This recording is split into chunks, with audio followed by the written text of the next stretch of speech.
coming back towards the house. I'm going to be quiet and let you listen to some of the birds.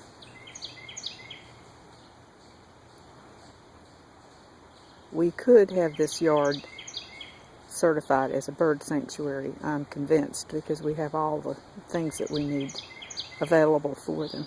Food year-round, and water source, and trees, and all kind of great habitat. We just haven't taken the time to do it. Drink your tea. That was a Rufus towhee. Give me birds straight here for a second. Okay. Evergreen iris.